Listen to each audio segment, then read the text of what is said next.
naghatid ng mga anak sa school, naglaban ng mga labahin, at magdi-DIY nga na naman tayo mga mima. Pero syempre, bago ngayon, hi, hello, welcome to my vlog. Hindi nga kami nakapaglaban ng linggo dahil nag-literal day off nga kami noon. Kaya ito, umaga pa lang ng Monday, sinumulan ko na nga rin maglaba. Pero syempre, dahil nanay nga tayo, hindi nga ako nakapaglaba ng tuloy-tuloy dyan dahil kailangan ko nga asikasuhin yung mga bata. Kaya nga halos inabot din talaga ako ng hapon sa paglalaba. Hindi ko na nga rin sana papapasukin yung mga bata dahil masama nga yung panahon nito. Kakagaling lang din kasi nila sa sakit, kaya nga nag-aalala din ako. Pero nung tanghali na, gumanda na nga rin yung panahon. Last day na rin kasi ng face-to-face nila ngayon at 2 weeks na sila magmo-module. Diyos ko, 2 weeks na namang sasakit yung ulo ko.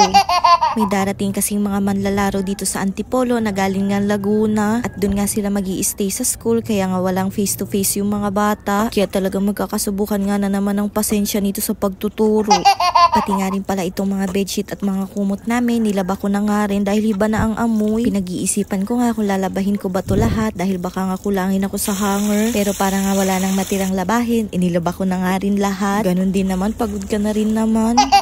Wala lang, sinisipag lang talaga ako ngayon dahil feeling ko okay na okay nga ako ngayon. Kaya nga ito sinusulit ko na. Alam ko palubat na rin talaga yung cellphone ko niyan, kaya nga hinayaan ko na lang kung hanggang saan siya makapag-video. Tapos ayan ate, nakapag-video na nga lang ako ulit nung tapos na nga ako makapaglaba. O diba, sobrang dami kong nilaba kaya sobrang dami ko ring pagod.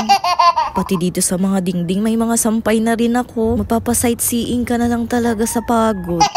Tapos ayan ate, syempre pagkatapos natin magpapawis ng sobra, kakain nga rin tayo ng sobra. Binigyan nga lang ako ng ulam ng mama at tira nga yan sa pinabaon niya sa papa. Minsan talaga kahit nanay ka na, kailangan mo pa nga rin yung nanay mo. Minsan kasi sa kakaasikaso mo sa pamilya mo, nakakalimutan mo na nga yung sarili mo. Kaya nga to the rescue naman yung nanay mo. O siya, ayan, at pagkatapos ko nga kumain, meron nga ako naisip na gawin. Wala na kasi talaga akong mapaglagyan ng mga lutuan ko, kaya nga naisipan kong subukan maglagay ng patungan dito. Meron kasi ako nakitang tabla dun sa garahe, kaya nga napaisip din ako. Hala, akala mo hindi talaga napagod sa paglalaba.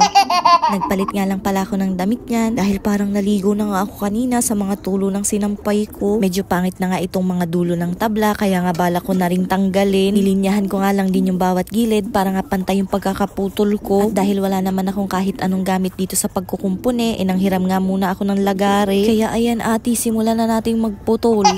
Grabe, kahit alam ko mapapagod ako dito, ay go. Nai-stress na din talaga kasi ako sa mga lutuan ko dahil patong-patong nga lang sila at natatakot nga ako na baka nga magkandagasgas na sila. Kaya eto, gagawan ko na talaga ng paraan. Dahil feeling ko nga na malakas ako, akala ko talaga matatapos ko nga to kaagad. Pero ate, pagtingin ko sa cellphone, 30 minutes na pala ako naglalagari. Kaya pala grabe na rin yung alay ng braso ko. Yung nakakapagod maglaba pero mas nakakapagod palang maglagari. Pero dahil ginusto ko nga to, itutuloy ko pa nga rin. Tapos ayan, na naputol ko na nga yung tatlong side, sinubukan ko na nga ring ilagay dito. Tinitignan ko nga kung saan nga siya magandang ilagay at kung gaano ba dapat kataas. At feeling ko talaga hindi nga to pwedeng ilagay dito sa may lababo dahil kapag ka nagpupukpok nga dyan, gumagalaw nga yung dingding. Tapos ayan ate, hindi na talaga kinaya ng power, kaya nga ang papayin na lang paglalagariin ko dun sa kabilang side. Kaya nga heto, at niligpit ko na nga rin yung mga kalat. Pala ko nga rin muna talaga yung pinturahan bago ko nga ilagay doon sa kusina. Kaya nga bibitinin ko na nga muna kayo sa pagdi-DIY ko at abangan nyo na nga lang yung karugtong niyan. Fast forward nga, nung 6 PM na nga, nagsundo na rin ako ng mga bata. Saktong 6 PM na nga ako umalis niyan para nga hindi na rin ako mag-iintay, kaya nga naabutan ko na sila dito sa gate. Yung mga nakaraan kasi hindi ko talaga sila nahahatid sundo dahil masama nga palagi yung pakiramdam ko. Pero ngayon na okay nga ako, ay ayan ate, for the ulirang ina ang atake. At hindi na talaga mag-aalala kung nasan na nga yung mga anak ko. Maliit lang kasi talaga sila ng ilang minuto sa pag-uwi, napaparanoid na nga ako.